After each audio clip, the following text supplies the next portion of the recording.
નમસ્કાર ખેડૂત બંધુ, રાજેશ સાવલિયા, ગામ બોરવાવ, તાલુકો તાલાળા, જિલ્લો ગીર સોમનાથ. આજે આપણે એવા એક પ્રાકૃતિક ખેતી કરતા ખેડૂતને મળવા આવ્યા છીએ કે જેનું આપણે ટાઇટલ રાખ્યું છે ખેડૂતને ખેતરે પ્રાકૃતિક ખેતી. એના માટેનું આપણે સ્પેશિયલ જે ખેડૂતને મળવા આવ્યા છીએ એનું આપણે તમને પરિચય કરાવવું. તો કેમ છો મગનભાઈ? હવે તમે પહેલા તો દર્શક મિત્રોને તમારું આખું નામ આપો. સિંગાડા હરિલાલ શંભુભાઈ, ગામ બોરવાવ, તાલુકો તાલાળા, જિલ્લો ગીર સોમનાથ. હવે નિરાંતે એક મોબાઈલ નંબર બોલો. 87 587 88 055.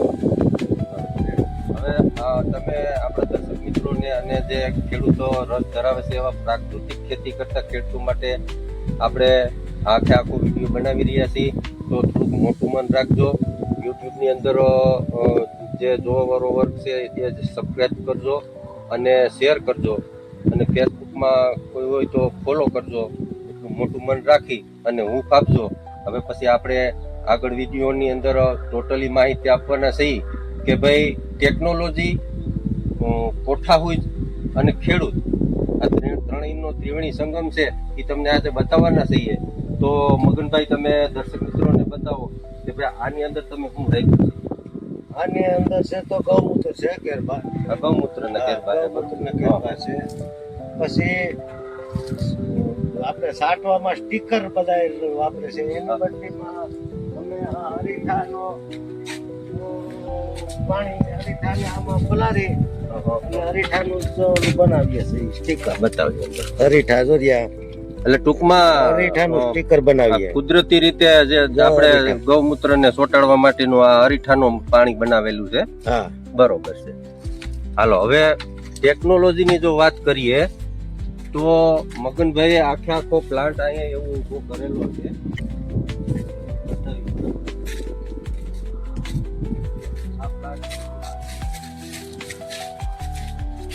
આ પ્લાન્ટ છે આખો કે જે સોલાર પેનલ ઉપર આખી મોટરનું સંચાલન થાય.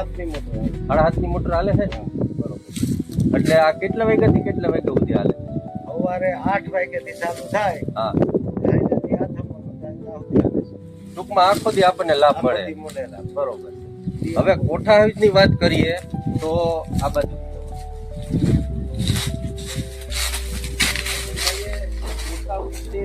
આપણને એમ લાગે કે આ કઈ તો ટેન્ટ હોય એવું લાગે આખું.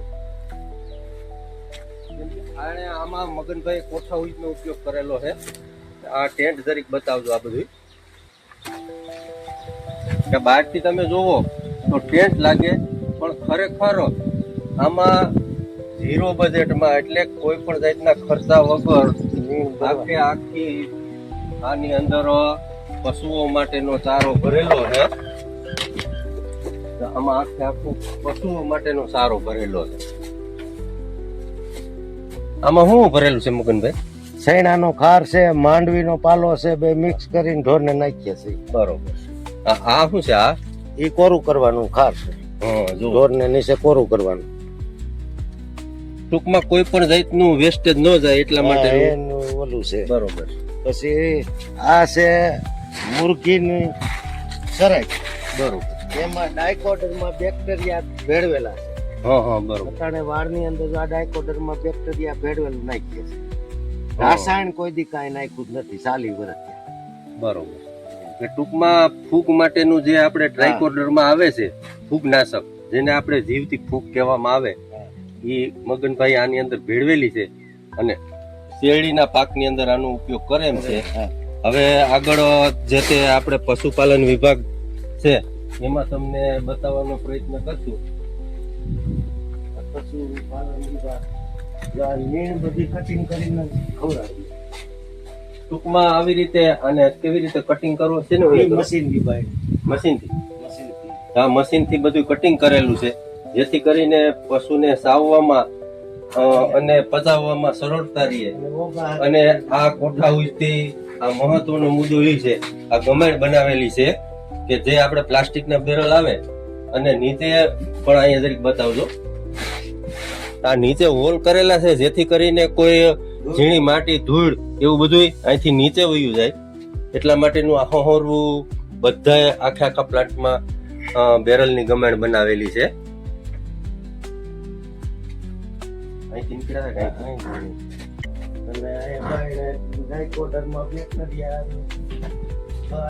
સાણની અંદર એને રાખીને 20 દિવસ રાખી પછી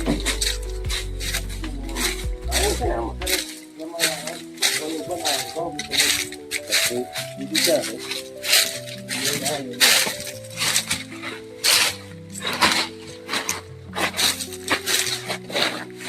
આ શું બનાવેલું છે? ડાયકોડરમાં બેક્ટેરિયા ગાયના સાણમાં હમ.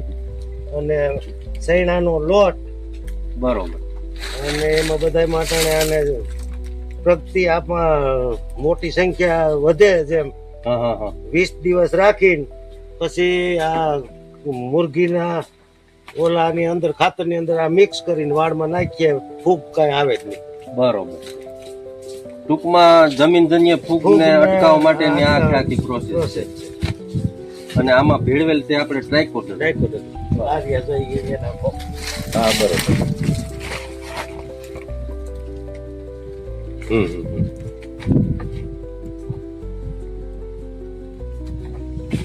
હવે ઓલા બેરલ ની અંદર શું છે? એ ગૌમૂત્ર ને ગોળ ગૌમૂત્ર ગોળ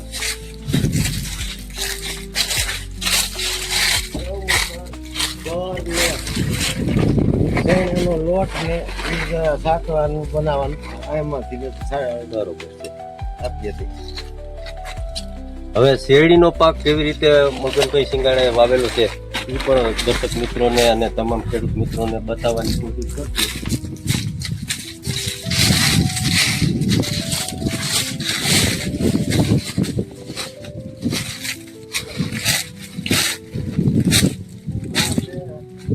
આ 56 ની જારી છે બરોબર. હા 56 ની જારી છે. અને બંને ની વચ્ચેનું અંતરો કેટલું? 56. આમ 56 બરોબર.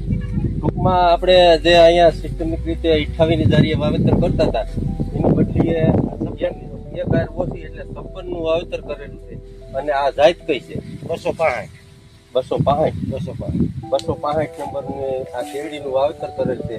અને આ આટલી મોડી પદ્ધતિ જે આપણે મિશ્ર પાક પદ્ધતિની અંદર અત્યારે શિયાળુ પાકમાં મગનભાઈ એમાં શું વાવેલું? શેણા. હા, એટલે મિશ્ર પાક પદ્ધતિમાં ચણાનું વાવેતર કરેલું હતું બરોબર. હા, પ્રાકૃતિક. હા. અને અત્યારે હવે આ શેરડીનો પાક તૈયાર કરે છે ને એમાં વચ્ચે હાથી હેડ ને એવું હાકે છે. તો તમને મળવા બદલ ખૂબ ખૂબ આભાર મગનભાઈ. અને હવે દર્શક મિત્રોને મળશું આવતા વિડીયોની અંદર.